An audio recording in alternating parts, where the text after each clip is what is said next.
الحمد لله وحده وكفى وسلام على عباده الذين اصطفى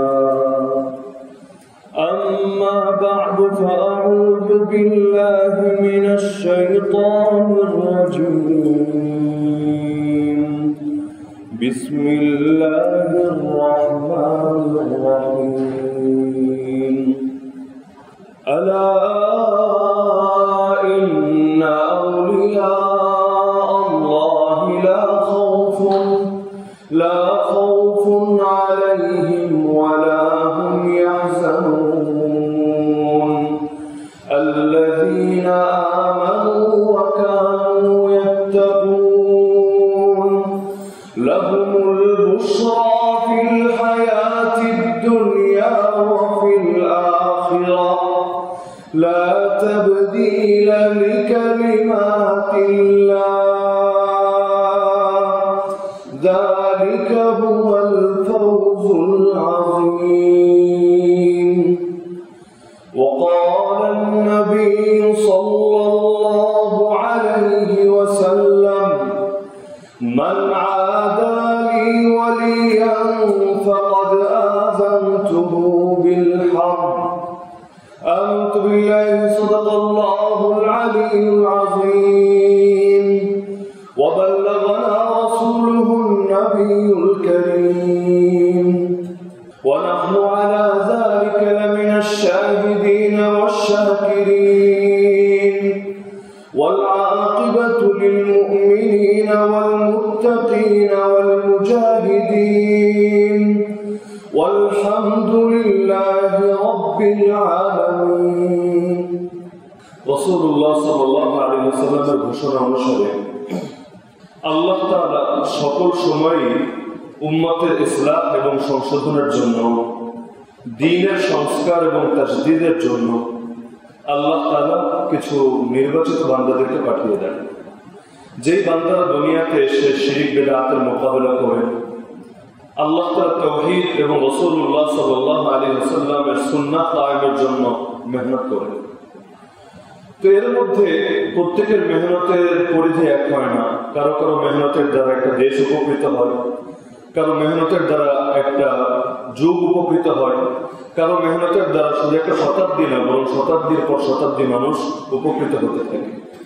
যেমন মুজাদ্দিদ আল-ফিসানি মানে হলো দ্বিতীয় হাজার, অর্থাৎ 1000 হিজরির পর থেকে শুরু করে 2000 হিজরি পর্যন্ত এই যে সময়টা পুরোটাকে বলা হবে একটা আলফ।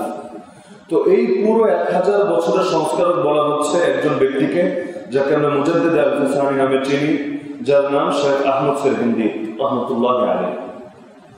তো এই ধরনের কিছু মনীষীকে আল্লাহ তাআলা এক এক যুগে পাঠিয়ে দেন, যারা দুনিয়ার মধ্যে এসে এত বেশি সংস্কারমূলক কাজ করে যান যে কয়েক শতাব্দী অতিক্রান্ত হওয়ার পর মনে হয় এই বুঝি তার কয়েকদিন আগের মানুষ। তো এই ধরনের একজন ব্যক্তিত্ব সম্পর্কে আমাদের আলোচনার ওয়াদা করা হয়েছিল। তিনি হলেন, নামটা সকলের কাছেই পরিচিত, শেখ হযরত আব্দুল কাদের আল জিলানী রাহমাতুল্লাহি আলাইহি। এখন চলছে 1442 হিজরি। তিনি হলেন 500 এবং 600 হিজরি সময়কার মানুষ। তো এখন থেকে বলতে গেলে প্রায় 700-800 বছর আগের লোক, কিন্তু নাম শুনলে মনে হয় সর্বোচ্চ মনে হয় কত 50-100 বছর আগের মানুষ। নামটা এত বেশি জীবন্ত এবং এত বেশি পরিচিত, আমরাও ছোটবেলায় যখন নাম শুনতাম মাথায় এটা আসতোই না যে তিনি এখন থেকে 700-800 বছর আগে বিগত হয়ে চলে গিয়েছে। তো এই ধরনের কিছু মানুষ থাকে যারা যুগ পরম্পরায় অমর হয়ে থাকে এবং তারা দুনিয়া থেকে চলে যাওয়ার পর তাদের ইলম, তাদের আমল, তাদের ফিকির, তাদের সংস্কারমূলক কার্যক্রম দুনিয়ার মধ্যে জিন্দা থাকে এবং তারা কবরের মধ্যে বসেই এগুলোর সওয়াব চিরকাল পেতেই থাকে। কিয়ামত পর্যন্ত যত মানুষ শেখ আব্দুল কাদের আল জিলানী রাহমাতুল্লাহি আলাইহির আদর্শকে আঁকড়ে ধরবে এবং তার নির্দেশ ও নির্দেশনার আলোকে জীবনকে ঢেলে সাজাবে, তার দ্বারা উপকৃত হবে এবং তার থেকে রাহনুমাই এবং হেদায়েত গ্রহণ করবে, কবরের মধ্যে তিনি কিন্তু সওয়াব পেতেই থাকবেন। এমনকি তার নামগুলো উচ্চারণ করলেও, এছাড়া তিনি সহ যত বড়দের নামে আমরা উচ্চারণ করি সাথে যে আমরা বলি রাহমাতুল্লাহি আলাইহি, এর অর্থ কি? যে তার উপর আল্লাহর রহমত বর্ষণ হোক। যদি এই নামটা দিনে আমি 100 বার উচ্চারণ করি, প্রতিবারে কিন্তু সঙ্গে দোয়া যোগ করে দিই রাহমাতুল্লাহি আলাইহি। আজকে এই শুক্রবার দিনটাতে দুনিয়ার মধ্যে যদি 1 লক্ষ মানুষ এই নামটা উচ্চারণ করে মুসলমানদের মধ্যে, তারা সবাই কিন্তু নামের সঙ্গে যোগ করবে রহমতুল্লাহ আলাইহি। আলাদা করে দোয়া করতে হচ্ছে না। এই রকম দোয়াগুলোকে যদি এক করা হয়, হাদিসে আছে একজন ভাই যখন অপর ভাইয়ের জন্য তার অনুপস্থিতিতে দোয়া করে, আল্লাহ তাআলা সেই দোয়া কবুল করবেন। তো প্রতিদিন এই লক্ষ কোটি মানুষের মুখে যখন তার নামটা উচ্চারিত হবে এবং প্রত্যেকে যখন সঙ্গে শুধু এতটুকু দোয়াও যদি যোগ করে, সর্বনিম্ন এতটুকুও যদি যোগ করে রহমতুল্লাহ আলাইহি, তাহলে কবরের মধ্যে তিনি এর সওয়াব পেতে থাকবেন না? তার উপর আল্লাহ রহমত বর্ষিত হবে না? যেহেতু হাদিসে গ্যারান্টি দেওয়া হয়েছে যে অনুপস্থিতিতে অন্যের জন্য যে দোয়া করা হয়, আল্লাহ তাআলা সেই দোয়াকে কবুল করে নেন। উপরন্তু তার জন্য কবুল করেন, যে দোয়া করে তার জন্য কবুল করেন। তো এ জাতীয় ব্যক্তিত্ব যাদেরকে আল্লাহ তাআলা দুনিয়ার মধ্যে চমকে দিয়েছেন এবং যাদেরকে আল্লাহ তাআলা অমরত্ব দান করেছেন, তাদের আদর্শগুলো আমাদের সামনে আসার সবচাইতে বড় উপকারিতা হলো এই আদর্শগুলোর আলোকে আমরা নিজেদের দিকেও তাকাতে পারবো। এটাকে একটা আয়না হিসাবে নিজের সামনে রেখে নিজেকে এর সঙ্গে একটু মিলিয়ে দেখতে পারবো, এই আয়নার সঙ্গে আমার মিলে কিনা। যদি মিলে আলহামদুলিল্লাহ, যদি না মিলে আমার ত্রুটিগুলো কোথায় কোথায় আছে। আল্লাহ তাআলা কোরআনুল কারীমের মধ্যে অতীতের বিভিন্ন নবীর আলোচনা করেছেন। কেন? কারণ নিজেই বলে দিয়েছেন, লাকাদ কানা ফি ক্বাসাসিহিম ইবরাতুল লিউলিল আলবাব। তাদের বৃত্তান্ত এবং ইতিহাসের মধ্যে যারা জ্ঞানী, তাদের জন্য উপদেশ রয়েছে। তো এ জাতীয় আল্লাহ তাআলার প্রিয় ভাজন যারা, যুগে যুগে যারা তাদের ইলম, আমল, আখলাক এবং আফকারের দ্বারা উম্মাহকে উপকৃত করেছেন, তাদের ইতিহাসগুলো যদি আমাদের সামনে আসে, এখানে আমাদের জন্য বড় শিক্ষা আছে। এগুলো শুধুই গল্প শোনার জন্য গল্প না। যদিও আলোচনা যারা করেন তাদের অনেক সময় বড় একটা গাফলতি দেখা যায়। উদাহরণস্বরূপ রাসূলুল্লাহ সাল্লাল্লাহু আলাইহি ওয়াসাল্লামকে নিয়ে যারা আলোচনা করেন, অনেক সময় আলোচনার মোড়টা রাসূলের চারিত্রিক গুণাবলীর দিকে না থেকে শুধু দৈহিক গুণাবলী এবং পারিপার্শ্বিক পরিস্থিতির দিকে থাকে। অথচ দৈহিক গুণাবলীর আলোচনা অবশ্যই গুরুত্বপূর্ণ, কিন্তু তার চাইতে অনেক বেশি গুরুত্বপূর্ণ চারিত্রিক গুণাবলীর আলোচনা। কারণ আপনি চাইলে আপনার দেহটাকে তার মতো সৃষ্টি করতে পারবেন না, এটা যেমন আছে তেমনই থাকবে, কিন্তু চরিত্রকে চাইলে তার মতো ঢেলে সাজাতে পারবেন। তো যে কোনো বড় আলোচনার ক্ষেত্রে অনেক সময় এমন হয়, আমরা শুধু কিছু কেচ্ছা কাহিনী, কিছু গাল গল্প বলে আলোচনা শেষ করে দিই। কেচ্ছা কাহিনী এটা তো একটা যুগের একটা ঘটনা। সব কেচ্ছা এমন হয় না যেটাকে নিজের মধ্যে এনে ফিট করা যায়। এটা তার বিশেষ একটা স্পেশাল গুণ, যেটা আপনি চাইলেও নিজের মধ্যে ফিট করতে পারবেন। এটা তার একটা কারামত। এবং নিজের আলোচনা যদি আপনি যদি কারো কারামতের মধ্যে সীমাবদ্ধ রাখেন, আপনি নিজেকে ঢেলে সাজাবেন কিভাবে? তা আমি বলছি না কারামত নিয়ে আলোচনা দরকার নেই, তবে আমি বলবো কারামতের চাইতেও বেশি আলোচনার দরকার চারিত্রিক গুণ নিয়ে। কেন? কারণ চরিত্রটাকে আপনি চাইলে ঢেলে সাজাতে পারবেন। যতদিন মৃত্যু না হবে ততদিন পর্যন্ত নিজেকে নতুন করে ঢেলে সাজানোর সুযোগ আল্লাহ তাআলা রেখে দিয়েছে। কিন্তু আমাদের সমাজে এই জিনিসটা খুবই অবহেলিত।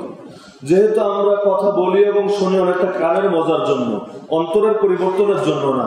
এখন কানের মজা বেশি আসে কেচ্ছা কাহিনীর দ্বারা, কিন্তু দিলের পরিবর্তন আসবে চারিত্রিক গুণাবলীর আলোচনার দ্বারা। এই বিষয়টার দিকে বারবার দৃষ্টি আকর্ষণ করছি।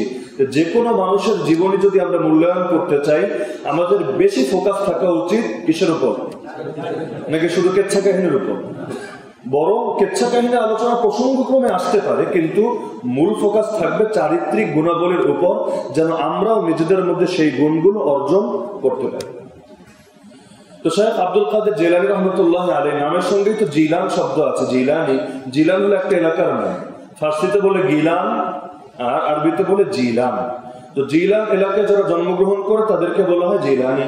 যেমন ফরিদপুর একটা এলাকা, ফরিদপুরে যারা জন্মগ্রহণ করেন অনেকে নামের শেষে লাগান ফরিদপুরি।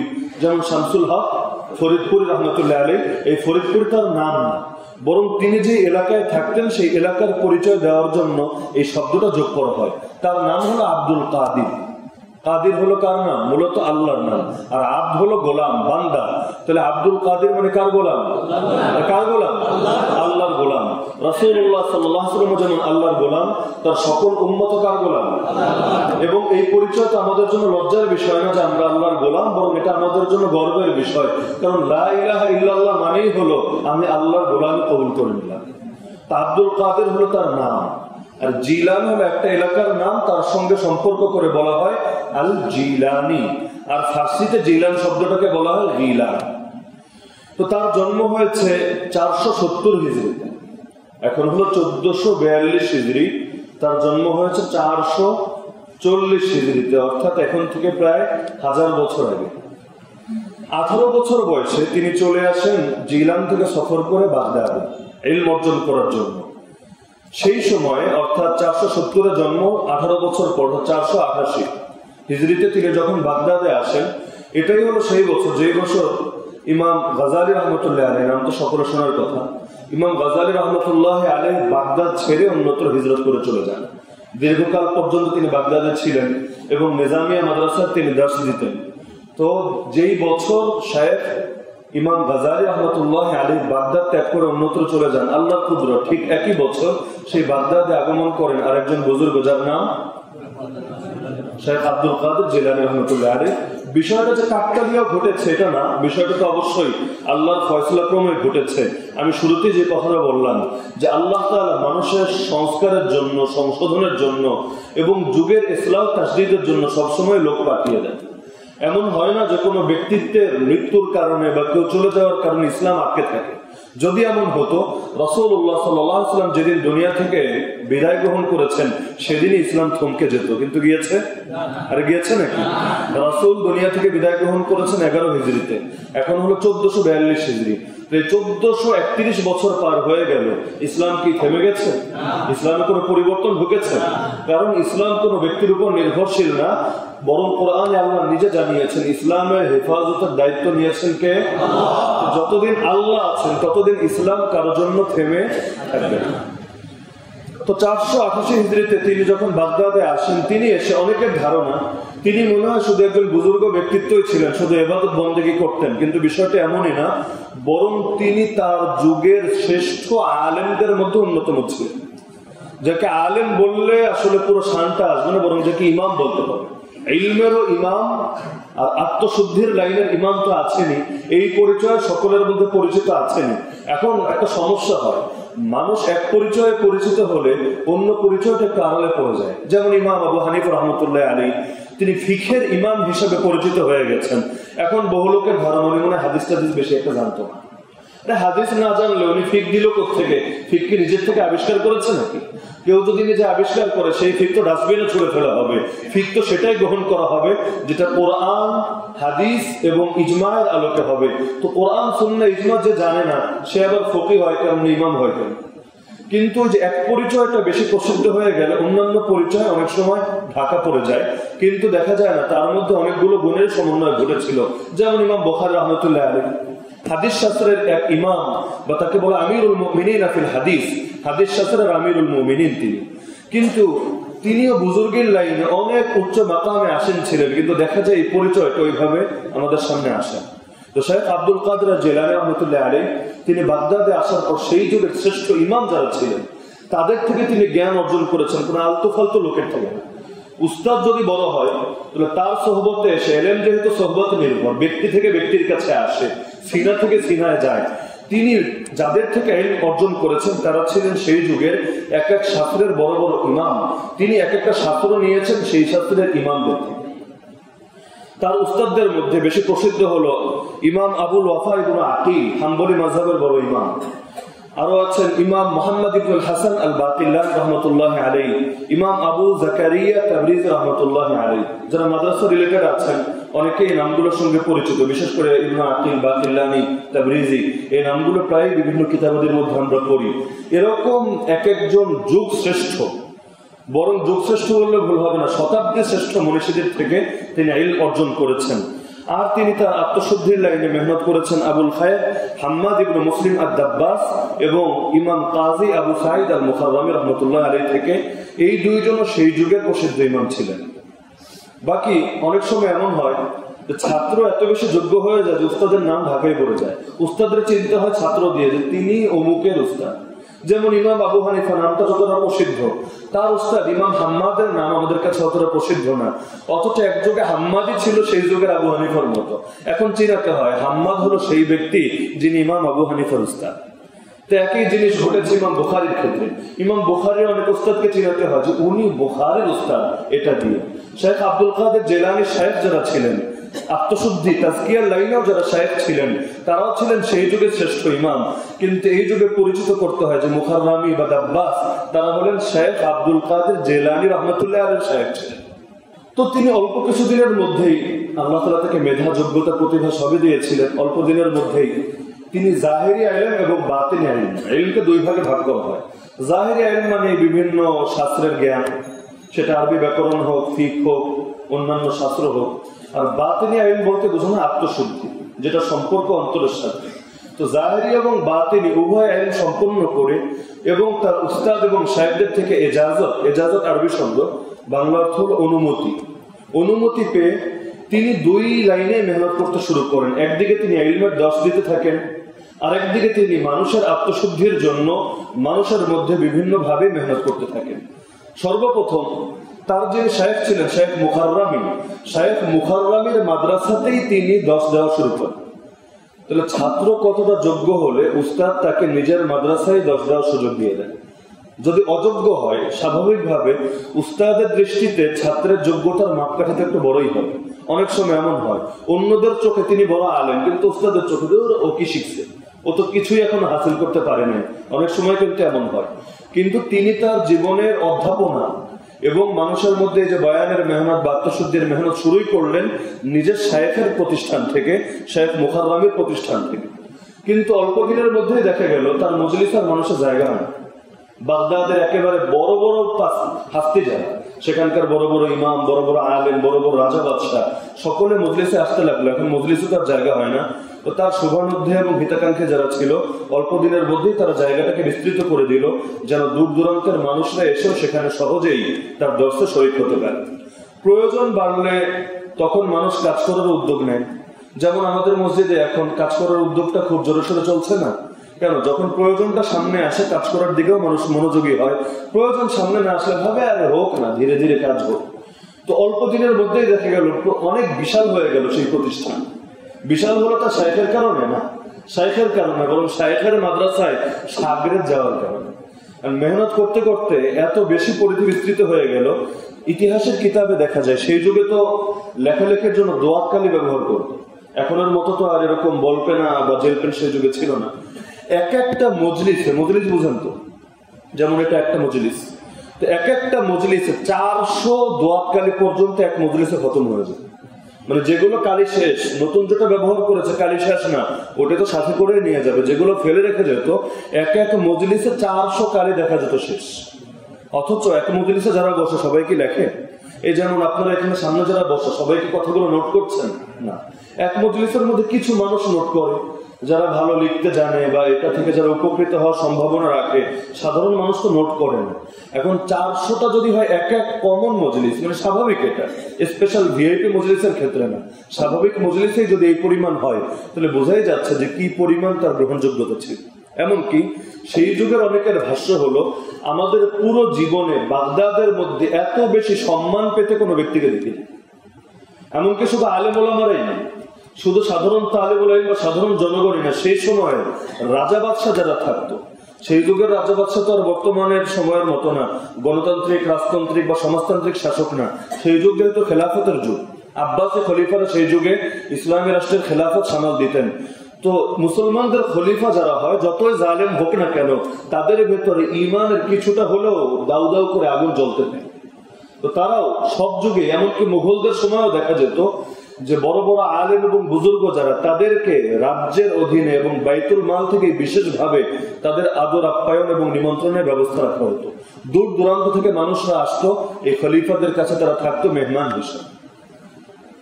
তো এই যুগে তো এটা ভাবাই যায় না, যারা ক্ষমতাধর হবে তারা কি আর আলেমদের মজলিসে কথা শুনতে আসবে? সাধারণভাবে হয় না। যদি কখনো আসে শোনাতে আসে, শুনতে সাধারণত আসে না। কিন্তু সেই যুগটা ছিল ভিন্ন রকম যুগ। সেই যুগে বড় বড় রাজা বাদশারাও তার মজলিসে আসতো কি শোনানোর জন্য? কিসের জন্য? তার মজলিসে শোনার জন্য। তাকে আল্লাহ তাআলা এত বেশি গ্রহণযোগ্যতা দেওয়া সত্ত্বেও তিনি এত বেশি বিনয়ী ছিলেন, সাধারণ ছোট কোনো বাচ্চা, কোনো কিশোর বয়সী কোনো ছেলেও যদি তাকে কোনো কথা বলতে চাইতো, তিনি চুপচাপ দাঁড়িয়ে মনোযোগ দিয়ে তার কথাগুলো শুনতেন। এই যুগে তো কেউ একটু বড় র্যাঙ্কে চলে গেলে, বড়কে সেলিব্রিটি পার্সন হয়ে গেলে, সমাজের গণ্যমান্য ব্যক্তিরাও গিয়ে সিরিয়াল দিয়েও দেখা করতে পারে। তাও দেখা করলে দেখা যায় মানে কোন রকম এক কথা বললে দুই কথা বলার সুযোগ থাকে না। এমনকি অনেক সময় মানুষের সঙ্গে প্রসিদ্ধির কারণে এবং খ্যাতির কারণে যে কি ব্যবহার করে বসে, বাপের বয়সে দাদার বয়সে লোকদের সঙ্গেও বেয়াদবিমূলক আচরণ করতে দ্বিধা করে না। কিন্তু তার একটা বড় বৈশিষ্ট্য ছিল, এত বেশি গ্রহণযোগ্য, বাগদাদের মধ্যে যার সময় যার চাইতে বেশি সম্মানী লোক কেউ ছিল না। কিন্তু সাধারণ ছোট কোনো বাচ্চাও যদি তাকে কথা বলতে চাইতো, একেবারে চুপচাপ দাঁড়িয়ে তার প্রতিটা কথা শুনতেন এবং জবাব দিতেন। এমনকি গরিব দুঃখী মানুষকে দেখলে তাদের সেবা করার চেষ্টা করতেন। তার যত ধরনের সেবা মনে হয়, তিনি কোথাও বসে বসে কাপড় ধুচ্ছেন কিন্তু বয়স্ক মানুষ তার শরীরে কুলাচ্ছে না, তিনি গিয়ে এটা শুরু করে দিতেন। অপরদিকে একদিকে হলো আচরণ যে গরিব মানুষের পাশে গিয়ে তাদের সেবা করতেন, কাপড় সোজা করে দিতেন, লাঠি উঠিয়ে দিতেন। আরেকদিকে এই যে একটু আগে বললাম, বড় বড় রাজা বাদশারা তার মজলিসে আসতো, কিন্তু কখনো তিনি কোনো রাজা বাদশার জন্য এই কাজগুলো করতেন। কি বুঝে আসেন? এই যুগে তো যদি গাড়িওয়ালা মুরিদ আসে তাহলে শায়েখের হাবভাব অন্যরকম হয়ে যায়। তারা এনে সামনে বসায় না? আরে বসায় কিনা? বসায় না। কারণ তিনি টাকাওয়ালা, তিনি রাজনৈতিক প্রতাপশালী ব্যক্তিত্ব, তাকে বিশেষ কদর করতে হবে। আর যার টাকা নাই সে সামনে আসলেও দেখা যায় তার কথা শুনতে রাজি হয় না, এমনকি কথা শোনাতে হলে আগে হাদিয়া দিতে হয়। নাই এমন মজলিস দুনিয়া? অথচ শেখ আব্দুল কাদের জিলানী আদর্শ ছিল পুরো ভিন্ন। তিনি যেখানে গরিব দুঃখী মানুষের সেবায় নিয়োজিত থাকতেন, সেখানে বড় বড় রাজা বাদশারা যখন তার সামনে আসতো, তাদের জন্য নিজের আসনও ছাড়তেন না, জীবনে তাদের জন্য দাঁড়িয়েও সম্মান প্রদর্শন করতেন না। এমনকি বেশিরভাগ সময় ইতিহাসের কিতাবে আছে তার একটা আদত ছিল, যখন বড় কোনো ব্যক্তিত্ব আসতো এরকম রাজা বাদশা, তো স্বাভাবিকভাবে সেই যুগে তাদেরকে দাঁড়িয়ে সম্মান দিতে হতো। এই যুগেও তো দেয়, দেয় না? এমনকি মরা মানুষের উদ্দেশ্য দাঁড়িয়ে সম্মান দেয়, পতাকার উদ্দেশ্য দাঁড়িয়ে সম্মান দেয়। এটা একটা ফ্যাশন বানিয়ে ফেলেছে যে হিন্দুদের মতো বা বিজাতীয় সংস্কৃতির মতো দাঁড়িয়ে আদব প্রদর্শন করতে হবে। অথচ আল্লাহর নবীকে এভাবে আদব প্রদর্শন শিখিয়েছেন? আল্লাহর নবী শিখিয়েছেন আদব দেখাতে চাইলে সালাম দিবা, এটা হলো ইসলামী আদবের অংশ। কিন্তু দাঁড়িয়ে কাউকে আদব প্রকাশ করা, দাঁড়ানো, এটা তো নামাজের একটা অংশ। নামাজে যেমন রুকু করি, সেজদা করি, বৈঠক করি, সালাম করি, এমনি ভাবে নামাজে দাঁড়াই না আমরা? তো দাঁড়ানো এটা এক ধরনের ইবাদতের অংশ কিনা? নইলে আল্লাহর সামনে দাঁড়াচ্ছি কেন? ইবাদত হিসেবেই তো দাঁড়াচ্ছি, বিনয়বনত হয়ে দাঁড়াচ্ছি। তাহলে দাঁড়ানোটা যদি ইবাদত হয়, ইবাদত একমাত্র কার জন্য? ইয়াকা নাবুদু, আমরা একমাত্র তোমারই ইবাদত করি। তাহলে ইবাদত যদি আল্লাহর হয়, তাহলে সেজদা বলেন, রুকু বলেন, এই বিষয়গুলো যেমন আল্লাহর জন্য বরাদ্দ রাখি, একইভাবে বিনয়াবনত হয়ে দাঁড়ানো, আনুগত্যের দাঁড়ানো, ওটা একমাত্র কার জন্য বরাদ্দ রাখা উচিত? আল্লাহর জন্য। তো এই কারণে তিনি কোনো রাজা বাদশাকে দেখলে সিট ছেড়ে দেওয়া দূরের কথা, দাঁড়াতেনও না। কিন্তু সেই যুগে যেহেতু ব্যাপক একটা সংস্কৃতি ছিল, এটা অনেকের ধারণা হলো তিনি নিজেও কোনো একটা কাজকে মনে করেন সাপোর্ট করেন, এটাকে শিরিক বা বেদাত ভাবে। তো সবাই করে তাই করে, না করলে লোকে আমাকে কি বলবে, না করলে একটু কেমন কেমন দেখা যায় না, তাই তো একটু করতে হয়। তো এভাবে স্রোতের সঙ্গে নিজেকে হারিয়ে দেয়। অথচ আলেমে যদি স্রোতের সঙ্গে নিজেকে ভাসিয়ে দেয়, যুগ পরিবর্তন হবে কিভাবে? আলেমের তো উচিত হলো স্রোতকে পরিবর্তন করবে। আল্লাহর নবীর জামানায় স্রোত ছিল কোনটা? স্রোত ছিল জাহেলিয়া, স্রোত ছিল শিরিক, স্রোত ছিল গোমরাহি। আল্লাহর নবী তো সেটার সঙ্গে তাল মিলান নাই, একদিন কেন, এক মুহূর্তের জন্যও মিলান নাই। এমনকি মক্কার যুগে তো জিহাদ ফরজ ছিল না, মক্কার যুগে তো প্রতিরোধের অনুমতি ছিল না। মক্কার যুগ ছিল সবরের যুগ, মায়ের খাওয়ার যুগ। একদিকে মায়ের খেয়েছেন, আর একদিকে এক চুলো আপোষ করেন। ইসলাম তো আমাদেরকে এটাই শিখিয়েছে। আলেম যুগের সঙ্গে খাপ খাওয়াবে এটা না, যুগকে ইসলামের সঙ্গে খাপ খাওয়াবে। যুগ যদি ইসলামের সঙ্গে মিলে চলতে পারে চলবে, নইলে যুগে লাথি। আমরা ইসলামকে কারোর জন্য পাল্টাতে পারবো না। তুমি তোমার আদর্শ ইসলামের জন্য পাল্টাবা, যদি পাল্টাতে পারো তোমার মেনে নিব, নইলে তোমার মতো লোক আমার দরকার। শেখ আব্দুল কাদের জিলানীর বড় একটা আদর্শ আমাদের জন্য শিক্ষণীয়, যে তিনি স্রোতের সঙ্গে পাল্টাতেন না, বরং স্রোতকে পাল্টাতেন। এখন স্রোতকে কিভাবে পাল্টাবেন? চাইলেই তো একদিনে পাল্টানো যায় না। তো অনেক সময় এমন হতো, বড় কোনো ব্যক্তিত্ব এসেছে, তো আসার খবর যখন তিনি পেতেন, তিনি মজলিস ছেড়ে ভেতরে চলে যেতেন, ভিতরের রুমে। ভিতরের রুমে যখন চলে গেছেন, সেই লোক এসে বসে পড়েছে, এখন তার দাঁড়ানোর কোনো প্রয়োজন নাই, কারণ তার বসা শেষ। এরপর তিনি ভেতর থেকে এসে তার মসনদে বসে পড়তেন। তো কৌশল, এটার নাম হলো হিকমত। হিকমত মানে এটা না যে আপনি সত্যকে আড়াল করবেন, হিকমত মানে এটা না যে আপনি সত্যকে মিথ্যার সঙ্গে মিশ্রিত করে দেবেন, বরং হিকমত মানে হলো আপনি সত্যকে যুগোপযোগী করে আপনার স্থান কাল পাত্রের উপযোগী করে উপস্থাপন করবেন। তো তিনি এই যে কৌশলটা প্রয়োগ করলেন, অর্থাৎ তিনি তাদের জন্য দাঁড়াচ্ছেন না, বরং তিনি আপন জায়গায় অধিষ্ঠিত আছেন। এখন যেহেতু সেই যুগে নিয়ম এটা, তো এই কৌশলটাকে এড়ানোর জন্য তিনি চলে যেতেন ভেতরের রুমে, পরবর্তীতে ভেতর থেকে তিনি বাইরে বের হয়ে আসতেন, তাহলে আর দাঁড়ানোর কোনো প্রয়োজন হতো না। তার আরো একটা বৈশিষ্ট্য ছিল, তিনি জীবনে কোনো একদিনের জন্য সেই যুগের কোনো মন্ত্রী, সেই যুগের কোনো শাসক, সেই যুগের কোন রাজনৈতিক ব্যক্তিত্বের ঘরে যাওয়া দূরের কথা, দরজায় যান। এটা কোনো সাধারণ ব্যাপার না। তিনি একটা মাদ্রাসার উস্তাদ ছিলেন না? নিজের শাইখের মাদ্রাসা মুখাররমের মাদ্রাসার উস্তাদ ছিলেন। শুধু তাই না, তিনি বয়ান করতেন, তিনি আত্মশুদ্ধির মেহনত করতেন, তিনি সামাজিক বিভিন্ন কাজ করতেন। এখন স্বাভাবিকভাবে আমাদের সেন্সে কি কাজ করে, ক্ষমতাধর লোকরা যদি আমার পক্ষে থাকে, তাদের দুয়ারে গিয়ে গিয়ে তেল মালিশ করে করে যদি আমি তাদেরকে আমার পক্ষে রাখতে পারি, কাজ করাটা সহজ হবে। এই সেন্স কাজ করে না আমাদের ভেতর? আল্লাহ নবী সাল্লাল্লাহু আলাইহি ওয়াসাল্লাম একদিন মক্কার কুরাইশ নেতাদের সঙ্গে বৈঠক করছিলেন। এক অন্ধ সাহাবী আব্দুল্লাহ ইবনে উম্মে মাকতুম তিনি আসলেন। রাসূলুল্লাহ সাল্লাল্লাহু আলাইহি ওয়াসাল্লাম তাকে দেখে একটু ভ্রু কুঞ্চিত করলেন। আরে এখন গুরুত্বপূর্ণ বৈঠক চলছে মক্কার নেতৃবর্গের সাথে, এখানে এই সাহাবীটা আসলো, এই টাইমটাতে আসলো, বেচারা অন্ধ মানুষ দেখেন আর কোনো টাইম খুঁজে পেল না। রাসূল কিছুটা বিরক্তি প্রকাশ করলেন। আল্লাহ তাআলা কোরআনের রাষ্ট্র সূরা নাযিল করে রাসূলকে নিন্দা করলেন। 30 নম্বর পর 3 নম্বর সূরা আবাসা, আল্লাহ বলেন আবাসা ওয়া তাওয়াল্লা আন জাআহুল আ'মা, তিনি ভ্রু কুঞ্চিত করেছেন এবং মুখ ফিরিয়ে নিয়েছেন এই কারণে যে তার মজলিসে একজন অন্ধ ব্যক্তি এসেছে। ওমা ইউদরিকা লাআল্লাহু ইয়াযাক্কা, হে নবী আপনি জানেন না, হয়তো সে এই মজলিসে এসে আপনার থেকে উপদেশ গ্রহণ করত, আত্মশুদ্ধির খোরাক নিত।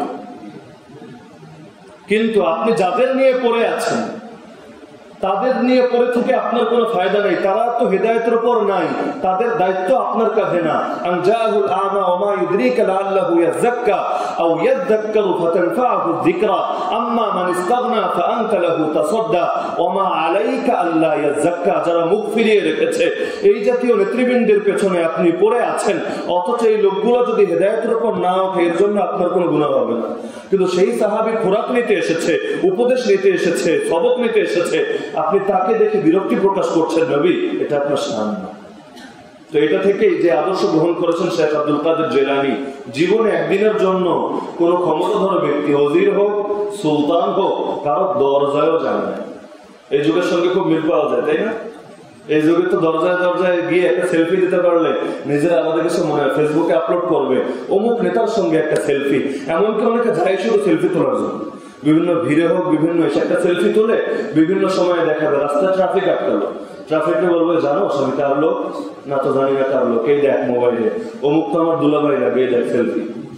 তো এই যুগে একটা প্রদর্শন, নিয়তের মধ্যেই ঢুকে যায় প্রদর্শন। কিন্তু সেই যুগে তিনি কোনো ওজির বা সুলতানের দরজায় যেতেন। এমনকি তার ব্যাপারে সেই যুগের বড় বড় বুজুর্গ যারা, তাদেরও এত বেশি প্রশংসামূলক সত্যায়ন ছিল, যেগুলো বলতে চাইলে অন্তত এর জন্য আলাদা কয়েক ঘন্টা দরকার। যেমন একজন বড় বুজুর্গ ছিলেন, অনেক বয়স্ক লোক, যিনি বড় বড় শায়েখ মাশায়েখের যুগ পেয়েছেন, কিন্তু শেখ আব্দুল কাদের জিলানীর মূল্যায়ন করতে গিয়ে তিনি লিখেছেন আত-তাবাকাতুল কুবরা লিশ-শারানি কিতাবের মধ্যে এটা এসেছে, মা রাআত আইনায়া আহসানা খুলুকান ওয়ালা আওসা সাদরান ওয়ালা আকরামা নাফসান ওয়ালা আলতাফা কলবান ওয়ালা আহফাযা আহদান ওয়া উদ্দান মিন সাইয়্যিদিনা শেখ আব্দুল কাদের। আমার চোখ জীবনে শেখ আব্দুল কাদেরের চাইতে বড় কোনো এমন ব্যক্তিত্বকে দেখে নাই, যার চরিত্র তার চাইতে বেশি সুন্দর, যার বক্ষটা তার চাইতে বেশি উদার, যার অন্তর তার চাইতে বেশি মহানুভব, যার হৃদয়টা তার চাইতে বেশি নরম, অথবা যে মানুষটা তার চাইতে বেশি অঙ্গীকার রক্ষা করে, এমন কোনো মানুষকে আমার চোখ জীবনে দেখেন। এরপর তিনি আরো বলছেন, ওয়ালাকাদ কানা মা জালালাতি কদরিহি ওয়া উলুই মানজিলাতিহি ওয়া সাআতি ইলমিহি, এত বড় মহান ব্যক্তিত্ব, এত উঁচু মর্যাদা এবং এত প্রশস্ত ইলমের অধিকারী হওয়া সত্ত্বেও ইয়াকিফু মা সাগীর, একটা ছোট বাচ্চার পাশে দাঁড়িয়েও তিনি কথা শুনতেন। ওয়ায়াতুল কাবীর, বড় মানুষদেরকে সম্মান করতেন, যারা বয়সে বড়, তার চাইতে যারা সিনিয়র, তাদেরকে তিনি শ্রদ্ধা করতেন। শুধু তাই নয়, ওয়ায়াবদাউ বিস সালাম, তিনি আগে সালাম দিতেন, নাকি সালাম পাওয়ার অপেক্ষা করতেন? এখন যারা শুনলাম এই যে আগে সালাম দিতেন, এখন গিয়ে কি করবো জানেন? এখন গিয়ে দেখবো কিরে অন্যরা আগে সালাম দেয়, নিজে আমল করার চেষ্টা করবো না। এখন দেখবো কিরে অমুক দেখে আগে সালাম দেয় না, অথচ শেখ আব্দুল কাদের জিলানী আগে সালাম দিত, অমুকের জীবনী ওনার সঙ্গে মিলে নাই, কারণ অমুকের সে বিচার করবে, নিজেরা কিন্তু বিচার করার টাইম নেই। অথচ প্রতিটা লোক যদি সালাম আগে দিত, সমাজটা এরকম থাকতো? সবাই আমরা সালাম পাওয়ার অপেক্ষায়, কেউ বয়সে বড়, কেউ টাকায় বড়, কেউ ক্ষমতায় বড়, কেউ ইলমে বড়, কেউ এইটাই বড়, কেউ ওইটাই বড়। সবাই চায় সালাম আমাকে দেওয়া হোক, এজন্য এখন সমাজে সালামই নেই। কারণ সবাই যদি পেতে চায় দিবে কে? হওয়া দরকার ছিল সবাই দিতে চায়। যেমন কিয়ামতের আগে আল্লাহ তাআলা সম্পদে এত বরকত দিবেন, মানুষ টাকা পয়সা নিয়ে ঘুরবে কিন্তু দেওয়ার লোক নেই। এমনকি অনেক ফকিরের কাছে যাবে, কি রে তুই না ফকির বলাই নে, আমার টাকা গুলা নেই, বলবে একদিন আগে আইতা তাইলে নিতে পারতাম, এখন তো আমিও লোক খুঁজে পাই না, কারে দিন। আল্লাহ তো বরকত দিয়ে দেবে। তো এই জিনিসটা আমরা যাকাতের ক্ষেত্রে বা দানের ক্ষেত্রে, কিন্তু আমরা এনে প্রয়োগ করেছি সালামের ক্ষেত্রে। কারণ সালাম তো পেতে চাই সর্বদা, এখন দিবে কে? দেওয়ার লোক নেই। এই জিনিসটা পরিবর্তন করা দরকার, সালাম আগে দিবে। এমনকি একটা বড় অপসংস্কৃতি অনেক মাদ্রাসায় ঢুকেছে, স্কুলে তো আছে। ইসলামের আদব হলো যে আসবে সে সালাম দিবে, এটা ইসলামের আদব। দেখা যায় ক্লাসের মধ্যে শিক্ষক আসলেন, ছাত্ররা বসা, ইসলামী আদব কি বলে? সালামকে দিবে, কারণ এসেছে কে? কিন্তু সালাম দেওয়ার নিয়ম কারা? ছাত্ররা। তাও কিভাবে? বসে দাঁড়িয়ে। এই সংস্কৃতি কোথায় পেলেন? ফতোয়ার কিতাব খোলেন, হানাফি, শাফি, হাম্বলি, মালিকি বা মাযহাবের বাইরে যান, আপনি এক জায়গা থেকে আমাকে দেখান যে আসবে সে সালাম দিবে না, অন্য লোক সালাম দিবে। আদব কোথায় পেলেন? এই যে আসবে সে আগে সালাম দিবে, এটা হলো আদব। এখানে কে বয়স্ক দেখার বিষয় না, কে কোন পদে দেখার বিষয়, এটা আলাদা আদব। আর স্বাভাবিকভাবে দুইজন যদি একই পজিশনে থাকে, রাস্তা দিয়ে দুইজন একজন একজনকে ক্রস করছে, তখন নিয়ম হলো ছোট বড়কে সালাম দিবে, তখন এর নিয়ম। কিন্তু যখন আমি আসলাম, যেমন আমি এখানে এসে বয়ানে বসলাম, আগে সালাম দেই না? স্টেজে যখন বক্তা ওঠে তিনি সালাম দেন না? নাকি শ্রোতার আগে সালাম দেন? কিন্তু অনেক মাদ্রাসায় গেলে আজকাল আমরা অবাক হয়ে যাই, মাদ্রাসায় ঢুকবো সব ছাত্র একসঙ্গে সালাম দিয়ে ওঠে, এরা ভাবে এটা আদব। আরে আদব তো তোমার বিবেকের আলোকে হবে না, আদব তো নিতে হবে ইসলাম থেকে। তুমি দেখো আল্লাহর নবীর যুগে কোনটা প্রচলিত ছিল, নবীও তো আসতেন। তুমি আমার একটা দলিল দেখাও যে সাহাবীরা তারে দাঁড়াইয়া অথবা বসে তারে আগে সালাম দিতেন আর রাসূল তিনি সালাম নিতেন, একটা দলিল দেখাও। যদি বিষয়টা উল্টা হয়, রাসূল এসে সালাম দিতেন, খুতবা দিতেন, আলোচনা শুরু করতেন, তুমি রাসূলের চাইতে বড় হয়ে গেছে। যত বড় টিচার হও, রাসূলের চাইতে বড়? এটা বলো রাসূলের চাইতে বড়? রাসূলের যুগে যে আদব ছিল না, আদব আসলো কোথেকে? আরো বিভিন্ন আদবের নামে বিভিন্ন সংস্কৃতি ছড়িয়ে পড়েছে। মাঝে মধ্যে দেখি নামাজ পড়া শেষ, সালাম ফেরানো শেষ, আস্তে করে দুই পাশের লোক একটু পেছনে সরে যায়। কেন? এত বড় হুজুর বসে আছে, ওনারা একটু জায়গা না ছেড়ে দিলে বা একটু পেছনে সরে যায়, তারা ভাবে এটা আদবের অংশ। কিন্তু সাহাবীদের জীবনে দেখেন, ওনারা কি রাসূলের পাশে অথবা সিনিয়র সাহাবীদের পাশে এভাবে পিছনে সরে বসতেন? যদি না বসেন, এইটা কোন টাইপের আদব হলো? আমাদের তো গোড়া থেকে শিক্ষা নেওয়া উচিত। রাসূল এবং সাহাবীদের যুগে যে বিষয় ছিল সেখান থেকেই নেন। নতুন যদি কোনো বিষয় আসে সেই যুগে ছিল না, তাহলে যুগে আপনি আলেম যারা আছেন তাদের থেকে দিক নির্দেশনা নেন। কিন্তু যেটা সেই যুগে ছিল এটা তো নিজের করে বানানোর দরকার নেই। সালাম, তিনি আগে সালাম দিতেন। যারা সমাজের মধ্যে পিছিয়ে পড়ালো, গরিব, দুঃখী, দুর্বল, অসহায়, নিরীহ, তাদের সঙ্গে ওঠা বসা করতেন। এই যুগের সঙ্গে খুব মিল পাওয়া যায়, তাই না? এই যুগে তো গরিবরা কেউ চেনেই না, এই জন্য বাংলায় প্রবাদী হয়ে গেছে বিপদে বন্ধুর পরিচয়। তাহলে এই যুগে মানুষ চলে কার কাছে? যারা একটু আপার লেভেলের আছে, যাদের স্ট্যাটাস একটু সমাজের মধ্যে উঁচু, তাদের সঙ্গে চলতে পারাকেই মানুষ গৌরবের বিষয় মনে করে। গরিব দুঃখীর দিকে ফিরে তাকানোর সময় কোথায়? কিন্তু তিনি ওঠা বসা করতেন কাদের সঙ্গে? বড়দের সাথে, টাকাওয়ালাদের সাথে। আর কাদের সাথে? গরিব দুঃখীর সাথে, অসহায় নিরীহদের সাথে। ওয়ায়াতাওয়াদাউ লিল ফুকারা, যারা দরিদ্র মানুষদেরকে দেখে তিনি বিনয় প্রকাশ করতেন। ওয়ামা কামা লিআহাদিন মিনাল উযামা ওয়ালাল আ'য়ান, কিন্তু যারা বড় বড় ক্ষমতাধর আছে, সমাজের নেতৃস্থানীয় ব্যক্তিবর্গ, তাদের জন্য তিনি জীবনে দাঁড়িয়ে সম্মান প্রদর্শন করতেন।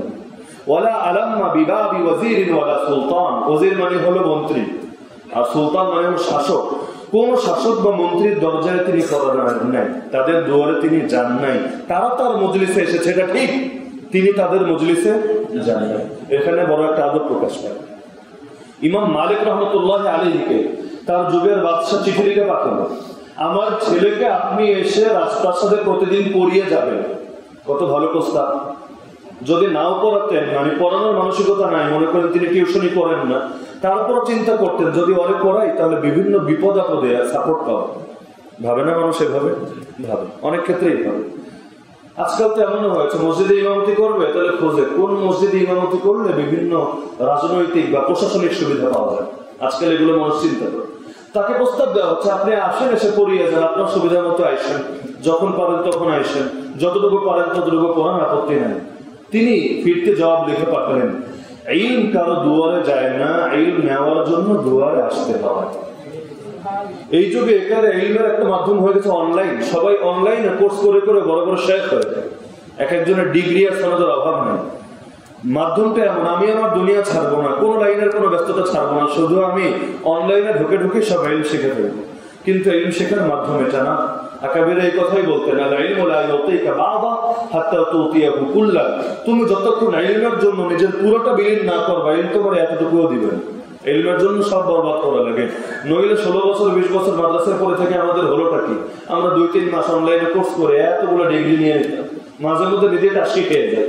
এক একজনের ডিগ্রি ওই মানে আপনি প্রোফাইলের মধ্যে ঢুকলে ডিগ্রি দেখতে দেখতে 2 মিনিট শেষ, চোখ একেবারে ধাঁধা লেগে যায়। কত ডিগ্রি, 150-200 ডিগ্রি কয় বছরে অর্জন করেছেন? সর্বোচ্চ 1 বছর। আর আমরা 16 বছর 20 বছর বয়সে আমরা ডিগ্রি তেমন একটা নেই। তো এই যুগে মাধ্যমে হয়েছে 1 সপ্তাহ কোর্স করবে ব্যাস একটা ডিগ্রি, 1 মাস করবে আর একটা ডিগ্রি। আরে এগুলো যদি ডিগ্রির জন্য হয়, ডিগ্রিতে এত সোজা না হয়। সেই যুগে ডিগ্রি মানে ইজাজত। সেই যুগে ইজাজত তখনই দেওয়া হতো যখন সে পরিপূর্ণ হতো এবং আরেকজনকে শেখানোর উপযোগী হতো। তার আগে কিসের ইজাজত? তার ব্যাপারে ইমাম ইশবিলি রহমতুল্লাহ আলাইহি বলেন, কানা মুজাবাদ দাওয়া। শেখ আব্দুল কাদের জিলানী এমন ব্যক্তিত্ব ছিলেন যার দোয়া করলে দোয়া কবুল হতো। সারিআত দামা, দিনের কথা শুনলেই তার চোখ থেকে পানি পড়তো। এটা কিন্তু আমাদের একটা রোগ, আমাদের অন্তরগুলো পাষাণ হয়ে যায়, চোখ থেকে পানি আসে। যত সুন্দর তেলাওয়াত শুনি, যত দামি কথা শুনি, আমাদের চোখে পানি আসে। মাঝে মধ্যে যে এটা আসে বিভিন্ন সুরেলা আলোচনা শুনলে, এটা আমি আগেও বলেছি যে এটা আলোচনার প্রভাব না বা আপনার ভেতরের ইমানের প্রভাব না, এটা সুরের প্রভাব। ওই একই বক্তাকে আপনি সুর ছাড়া বয়ান করতে বললেন, তারপর দেখেন চোখে পানি আসবে না। এখানেই বোঝা যায় যে এটা কি কথার প্রভাব না সুরের প্রভাব। আর সুরের তো কত কিছু হয়। মাইকেল জ্যাকসনের সুর শুনেও তো কত মানুষ কত কিছু করতে থাকে। গান শুনতে শুনতে কত মানুষকে দিয়ে ফেলে, কাঁদে না? বিভিন্ন যে হৃদয় স্পর্শে গান শুনে তো মানুষ কাঁদে, কাঁদতেই থাকে যে আরে কি একটা দুঃখজনতার হয়ে যাচ্ছে। কত মানুষ সিনেমা দেখে কাঁদে, কত মানুষ উপন্যাস পড়ে কাঁদে। এমন লোক নাই? কাঁদতে কাঁদতে বই ভিজিয়ে ফেলে আবার ছবি দেয়, দেখো উপন্যাস পড়তে পড়তে আমি বইয়ের পাতা ভিজিয়ে ফেলেছি। তো এগুলো তো হলো কোনোটা ঘটনার প্রভাব, কোনোটা সুরের প্রভাব, আপনার ভেতরের ইমানের প্রভাব না। ইমানের প্রভাব যদি হতো, সুরওয়ালার কথা শুনলেও কাঁদতেন, সুর ছাড়াটা শুনলেও কাঁদতেন। যেহেতু এক জায়গায় কাঁদেন, বোঝাই যায় এটা কথারও প্রভাব না, ইমানেরও প্রভাব না, যা সুরের প্রভাব। এ কারণে তো আজকাল সঙ্গীত আর বয়ানের পার্থক্যও করা যায় না। কোনটা বয়ান আর কোনটা সঙ্গীত, একের ভেতর 2 চলে। অনেক সময় কথাও হয়ে যায় নাক দিয়ে, সুরে সুরে, গানে গানে। আবার অনেক সময় সঙ্গীত হয়ে যায় স্বাভাবিক কথাবার্তার মতো। কোনটা যে বয়ান আর কোনটা যে সঙ্গীত, এটাই বোঝা মাঝে মধ্যে মুশকিল হয়ে যায়। দাইমা যিকর, তিনি সর্বদা জিকিরে থাকতেন। কাসীর আল ফিকর, শুধু মুখে জিকির এতটুকু না, মনের ভেতর সর্বদা ফিকির থাকতো উম্মতের জন্য। রাকিক আল কালব, তার অন্তরটা নরম ছিল, রুক্ষ না। দাইম আল বিশর, সর্বদা হাস্যোজ্জ্বল থাকতেন। আমাদের মতো মুখের হুতুম পেঁচা বানায় রাখতেন। অনেক ব্যবসায়ী এমন আছে, দোকানে একবার গেলে মনে হচ্ছে ঠেকায় না পড়লে দোকানে যেন দ্বিতীয়বার না আসে। আরে বেচারা, তোমার কাছে তোমার মেহমান এসেছে, দোকানে যে এসেছে কাস্টমার, সে মেহমান না? তাকে পাঠিয়েছেন কে?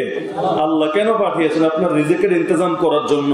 তো এই মানুষটার অনুগ্রহ আছে আপনার উপর, আপনার তো দরকার ছিল তার প্রতি সম্মান প্রদর্শন করা, কারণ তার দ্বারাই আল্লাহ আপনার রিজিকের ব্যবস্থা করছেন। কিন্তু আমরা কি করি?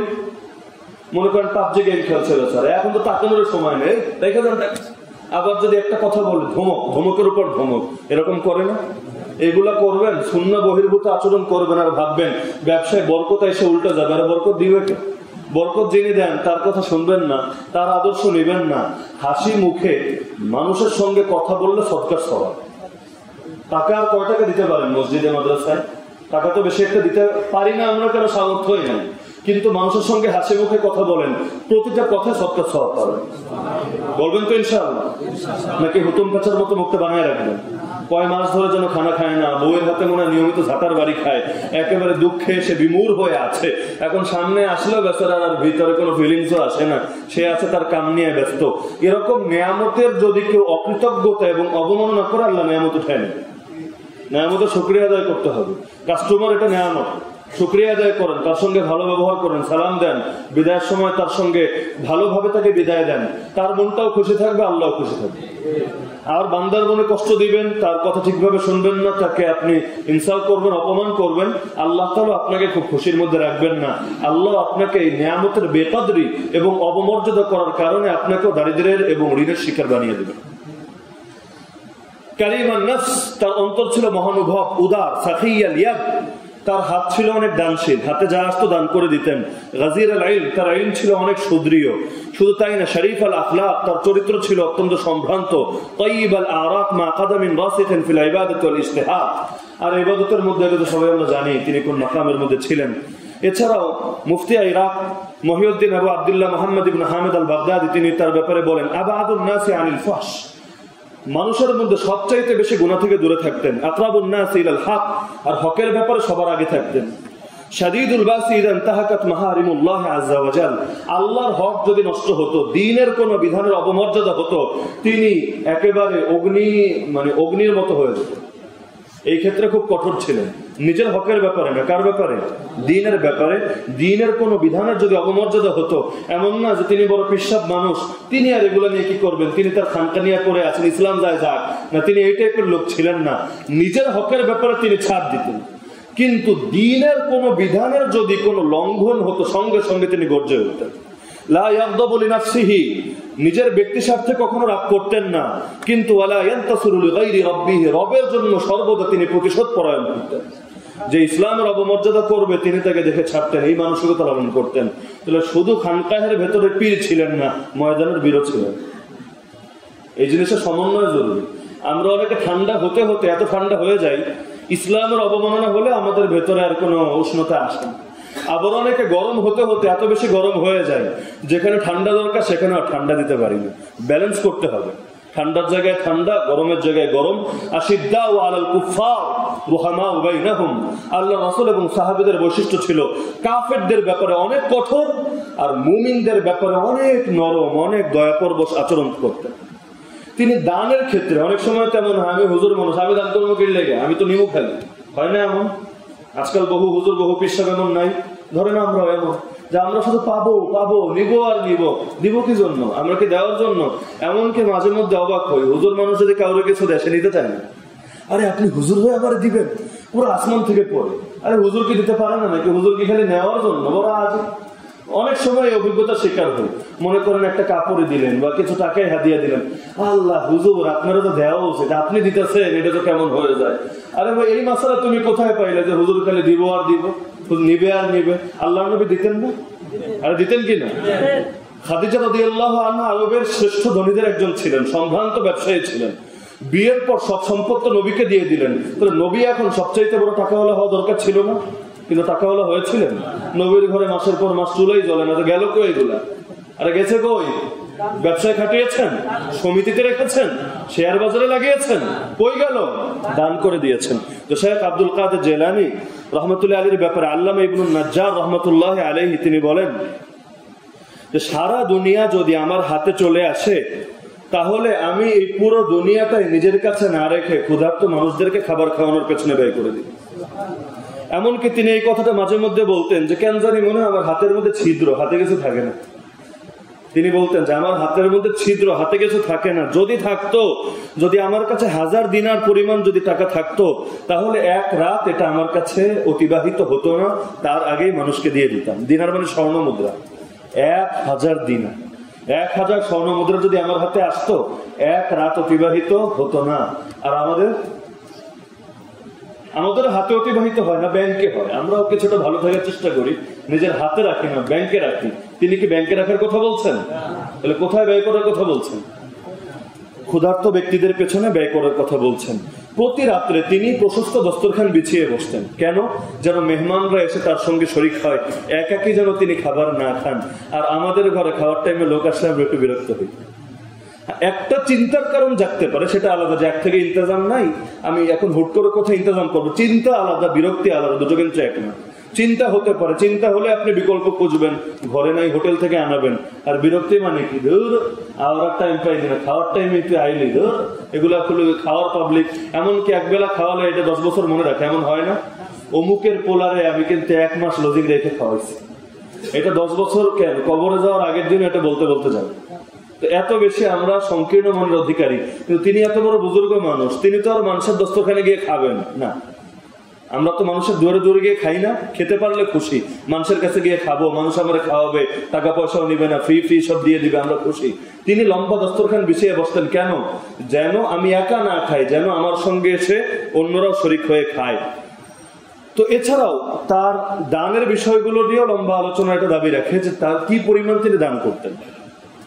তো যেহেতু আমাদের সময় সংক্ষিপ্ত, কারণ সবগুলো বিষয় ডিটেল আলোচনা যাচ্ছে না, আমি শুধু একটু ইঙ্গিত দিয়ে যাচ্ছে, নইলে আব্দুল কাদের জেলানিকে নিয়ে পূর্ণাঙ্গ একটা রাত দরকার। আর আমাদের তো পূর্ণাঙ্গ সময় হলো 1 ঘন্টা, তার মধ্যে আবার 5-10 মিনিট এদিক সেদিক হয়ে গেলে অনেকের আবার ভেতরে খুব কষ্ট জাগতে থাকে।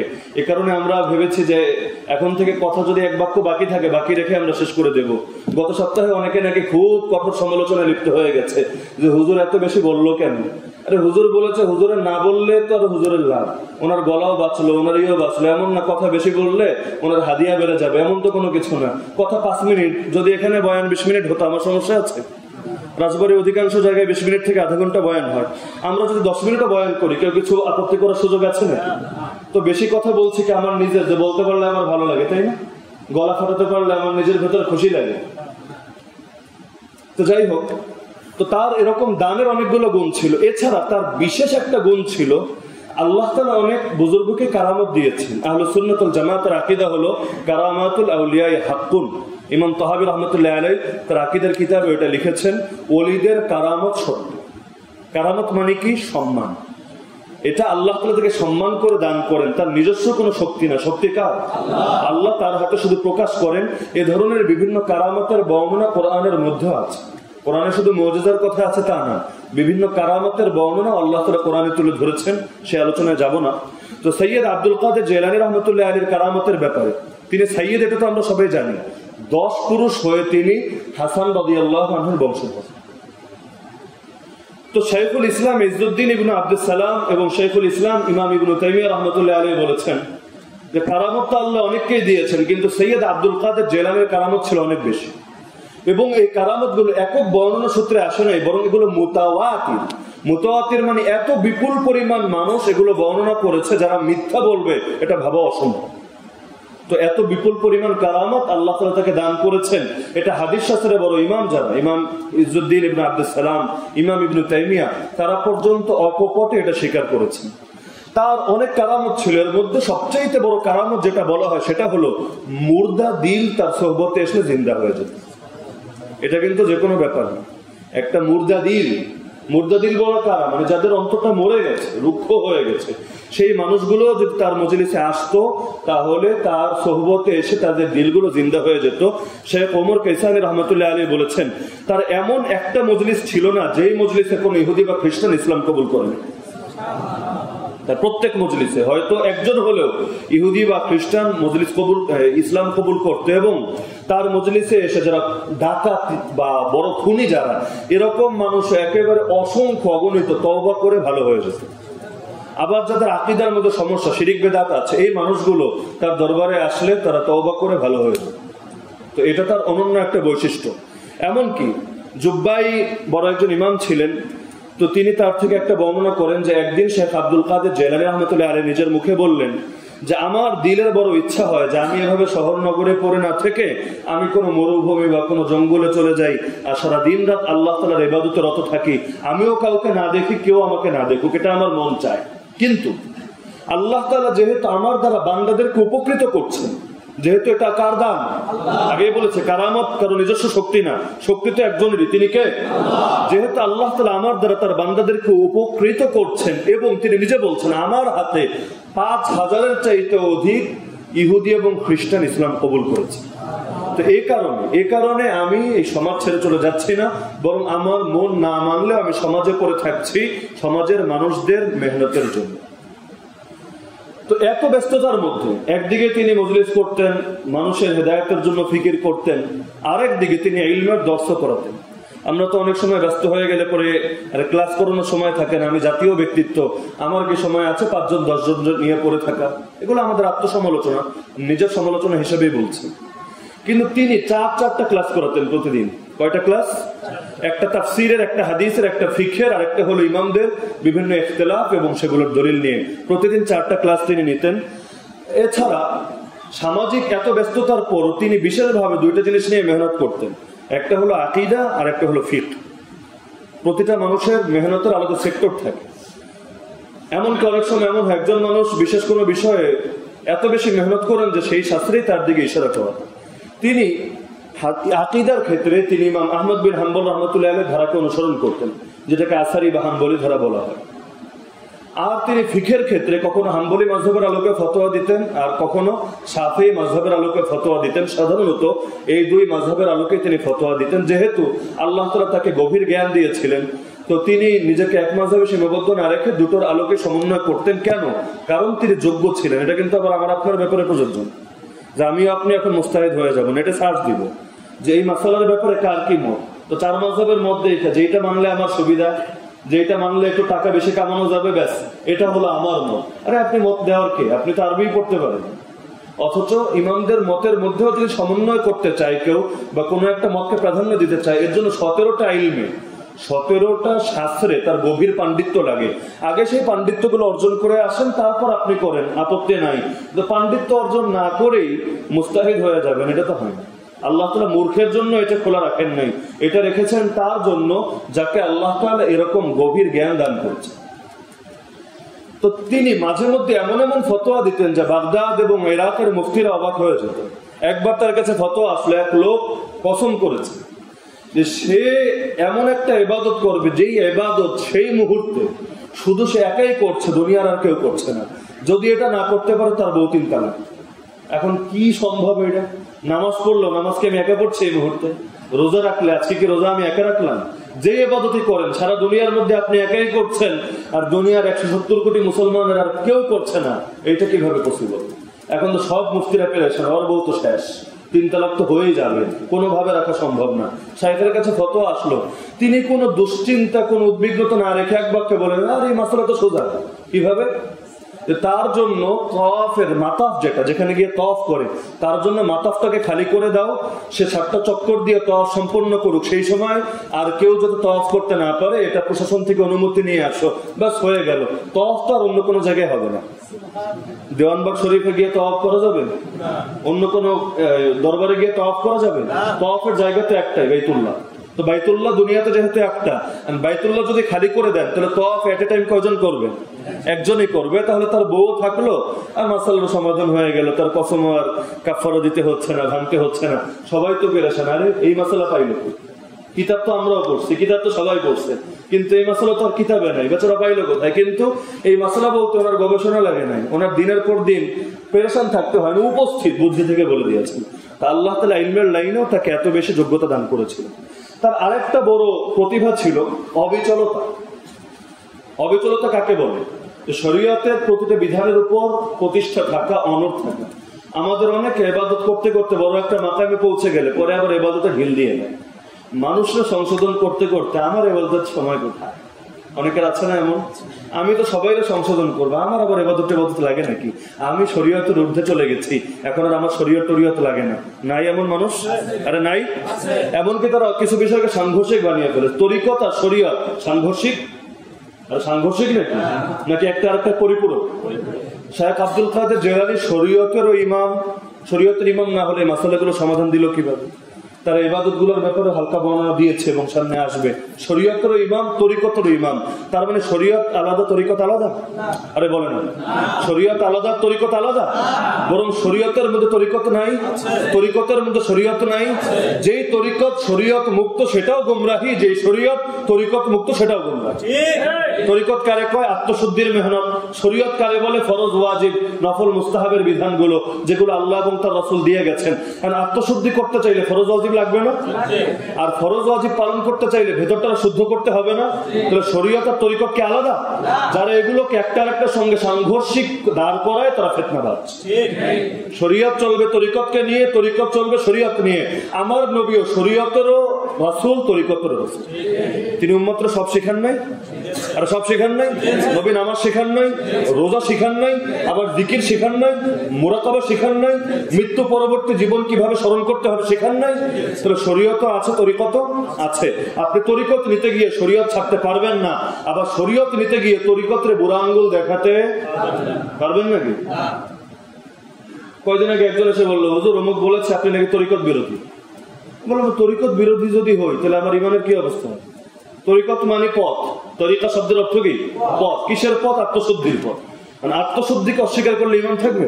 কোরআনে আছে ক্বাদ আফলাহা মান তাযাক্কা, যে ব্যক্তি আত্মশুদ্ধি করেছে সে সফল কাম হয়ে গেছে।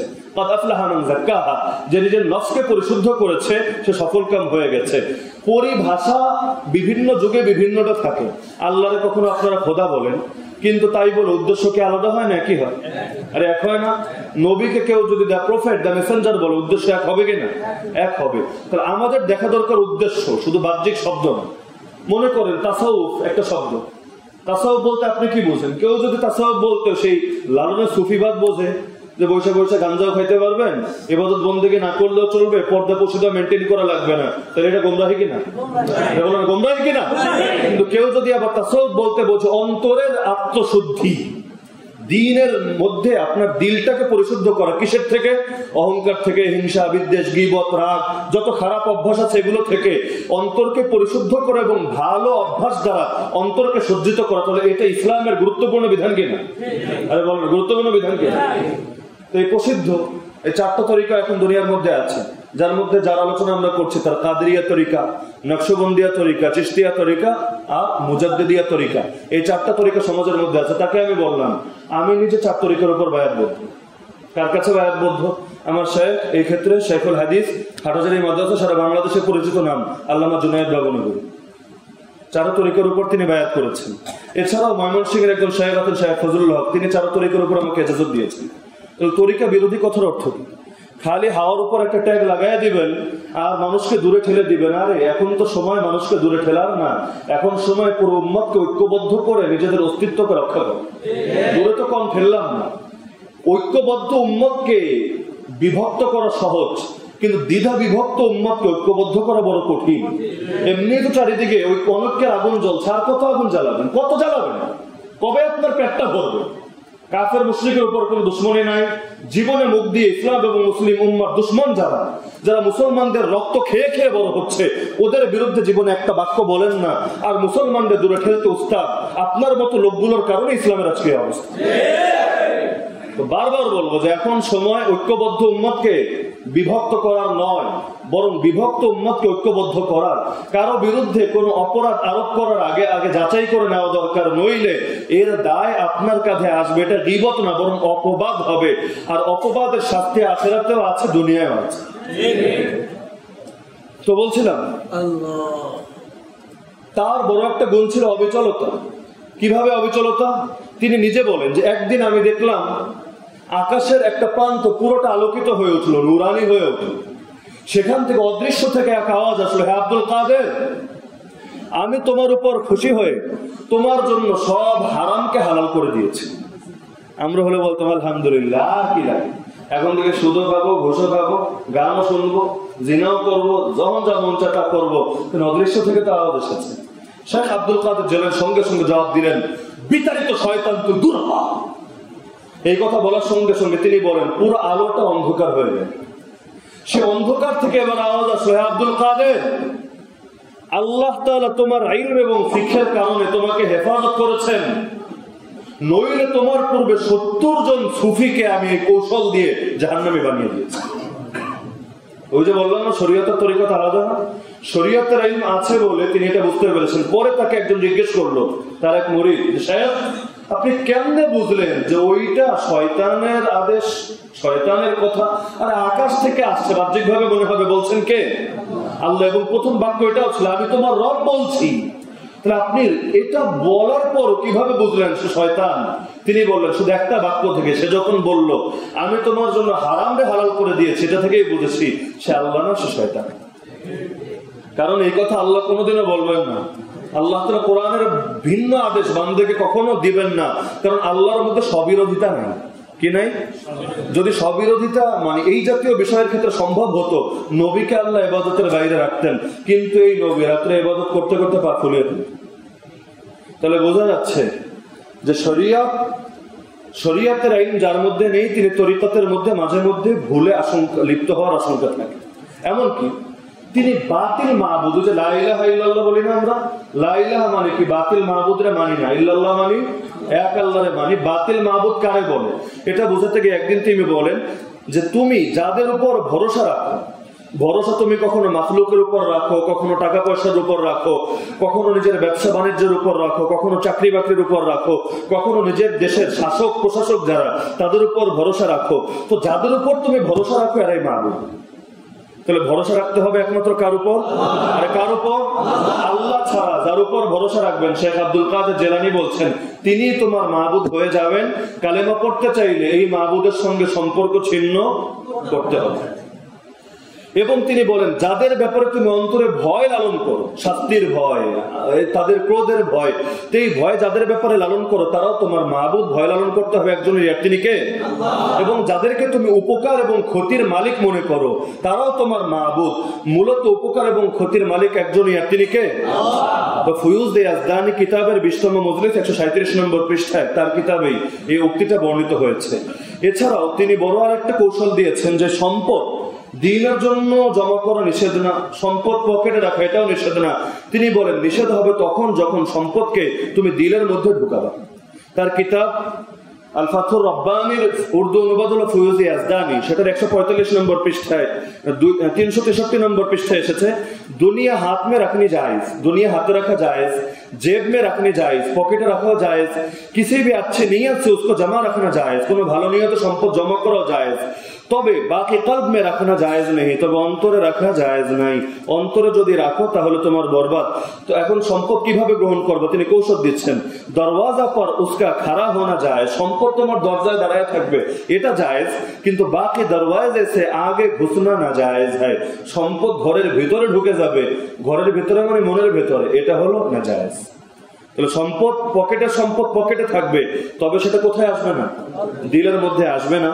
তার ব্যাপারে আর দুটো উক্তি বলে আলোচনা শেষ করে দিব। ইমাম ইবনে কাসির রাহমাতুল্লাহ আলাইহি বলেন, তিনি শুধু মানুষকে উপদেশই দিতেন না, বরং কানা ইয়ামুরু বিল মারুফ ওয়া ইয়ানহা আনিল মুনকার লিল খুলাফা ওয়াল ওয়াজারা ওয়াস সালাতিন ওয়াল কুযা ওয়াল খাসা ওয়াল আম্মা ইয়াসদাউহুম বিযালিকা আলা রুউসিল আশহাদ ওয়া রুউসিল মানাবির ওয়া ফিল মাহফিল ওয়া ইউনকিরু আলা মান ইওয়াল্লি যালামা ওয়া লা তাখুযুহু ফিল্লাহি লাওমাতুল আইন। তিনি বলেন, শেখ আব্দুল কাদের জিলানী শাসক, মন্ত্রী, বড় বড় নেতৃবর্গ, এরকম যত খাস লোক আর আম লোক সবাইকে তিনি সৎ কাজেরও আদেশ করতেন, অসৎ কাজ থেকেও নিষেধ করতেন, কিন্তু তাদের দুয়ারে দুয়ারে গিয়ে না, তিনি প্রকাশ্যে তাদেরকে এই কথাগুলো বলতেন। তাদের দুর্নীতির বিরুদ্ধে তিনি গর্জে উঠতেন। অফিল মাহফিল ও রুউসিল মানাবির, মিম্বার, মিম্বার বুঝেন তো, মসজিদের মিম্বার এবং মাহফিলের স্টেজের মধ্যেও তিনি ক্ষমতাধরদের জুলুমের বিরুদ্ধে কথা বলতেন। এই যুগে আবার অনেকে আছে না, বুজুর্গি কথা বলতে বলতে কোনো জুলুম নিয়ে মুখ খুলে না, এটা বুজুর্গি না, এটা ভণ্ডামি। শেখ আব্দুল কাদের জিলানী তার জামানার মধ্যে তার চাইতে বড় বুজুর্গ আছে? তিনি চুপ থাকতেন? চুপ থাকা আল্লাহর নবীর আদর্শ।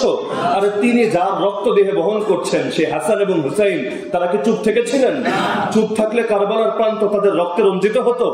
জামানার জালেমদের বিরুদ্ধে চুপ থাকার নাম বুজুর্গি না, জামানার জালেমদের জুলুমের বিরুদ্ধে প্রতিবাদ করা এবং অন্যায়ের সঙ্গে সম্পর্ক ছিন্নের ঘোষণা দেওয়ার নাম বুজুর্গি। এবং তিনি ওয়ায়ুনকিরু আলা মান ইওয়াল্লি যালামা, ইমাম ইবনে কাসির বলেন তার বড় একটা গুণ ছিল, কেউ যদি জালেমের হাতে ক্ষমতা তুলে দিত, জালেমকে যদি পাশ করিয়ে দিত, তাদের বিরুদ্ধে তিনি শক্ত ভাষায় বয়ান করতেন। কথা বোঝা যাচ্ছে তো? কেউ জুলুম করে, 2 নম্বরই করে না, এমন লোক, এমন লোককে কেউ যদি জনপ্রতিনিধি বানায় তার বিরুদ্ধে তিনি কঠোর ভাষায় কথা বলতেন। এবং এক্ষেত্রে কোন নিন্দুকের নিন্দা তিনি কানে, অনেক নিন্দা আসবে না, এই যুগে যেমন আসে সেই যুগে আসতো, কিরে তুমি এই সমস্ত বিষয়ে কথা বলো কেন? তুমি হুজুর মানুষ, তুমি মসজিদ মাদ্রাসা নিয়ে কথা বলবা, রাজনীতি, অর্থনীতি, বিচার ব্যবস্থা, শাসন ব্যবস্থা, এগুলো নিয়ে তুমি কথা বলবা কেন? কিন্তু কোন নিন্দুকের নিন্দা তিনি কানে নিতেন না। একবার তার জামানার বাদশাহ খলিফা মুক্তাজিলি আমরিল্লাহ, সে এক জালেম, যে জালেমের নাম আবুল ওয়াফা ইয়াহিয়া ইবনে সাঈদ ইবনে ইয়াহিয়া ইবনে মুজাফফর, তাকে তার দেশের বিচারক বানালো, কিন্তু সে ছিল বড় জালেম। 2 নম্বর, তো তখন তিনি প্রকাশ্যে দাঁড়িয়ে সেই খলিফার উদ্দেশ্যে বললেন, ওয়াল্লাইতা আলাল মুসলিমিন আযলামাজ জালিমিন মা জাওয়াবুকা গাদান ইনদা রাব্বিল আলামিন আরহামির রাহিমিন। হে মুসলমানদের খলিফা, তুমি মুসলমানদের উপর সবচেয়ে বড় জালেম লোকটাকে দায়িত্ব দিয়েছো, তাকে বিচারক বানিয়েছো। আর শুনে রাখো, আগামীকাল আরহামুর রাহিমিন রব্বুল আলামিন আল্লাহর কাঠগড়ায় দাঁড়িয়ে কি জবাব দিবা রেডি হতে থাকে। এই কথা শাসকের ভেতরে এত বেশি রেখাপাত করলো, শাসক সঙ্গে সঙ্গে তাকে সেখান থেকে প্রত্যাহার করে নিল। তাহলে চুপ থাকে তাদের আদর্শ, এবং চুপ থাকা আদর্শ, চুপ থাকলে সমাজ পরিবর্তন হয়। তিনি কথাটা যদি না বলতেন পরিবর্তন হতো। তিনি যখন বললেন তখন তার মধ্যে পরিবর্তন আসলো, শাসকও তার সিদ্ধান্তকে সেখান থেকে প্রত্যাহার করে নিল। এমনকি যারা এই জাতীয় নিন্দা জানাতেন না, যে সমস্ত আলেমরা তার যুগে এবং যে সমস্ত বুজুর্গরা চুপ থাকতেন, তিনি তাদেরকে শক্ত শক্ত ভাষায় মুনাফিক বলে পর্যন্ত সম্বোধন করেছেন। সেগুলোর আলোচনায় আমরা যাব না। তো যেহেতু সময় হয়ে গিয়েছে, আমরা আলোচনা এই পর্যন্তই রাখছি। আগামী সপ্তাহে ইনশাআল্লাহ যেহেতু রমজান আসছে, এজন্য বাকি আলোচনা আমরা ঢুকবো না। রমজানের ফাজাইল এবং মাসাইল সম্পর্কে আলোচনা হবে ইনশাআল্লাহ। আল্লাহ যদি তৌফিক দেন, রমজান এবং ঈদ যাওয়ার পর যদি কখনো আবার সুযোগ হয়, ইনশাআল্লাহ শেখ আব্দুল কাদের জেলানী সম্পর্কে বাকি আলোচনাগুলো করব। কিন্তু আমি যে আলোচনাগুলো করলাম, কে ছেঁকে নিয়ে বললাম নাকি চারিত্রিক গুণগুলো বললাম? কেন বললাম? কানের মজার জন্য নাকি অন্তরে ধারণের জন্য? তো যদি অন্তরে ধারণ করতে পারেন এই আলোচনাটা সার্থক। আর যদি অন্তরে ধারণ না করেন, শুধু কানের মজার জন্য যুগের পর যুগ শুনতে থাকেন, পুরোটাই বেকার। আল্লাহ তাআলা আমাদেরকে অন্তরের উপকারে আইন দান করুন। ওয়া আখিরু দাওয়ানা আলহামদুলিল্লাহি রাব্বিল আলামিন। যারা সুন্নাত পড়েনি তারা কবুল জন্য সুন্নাত আদায় করুন।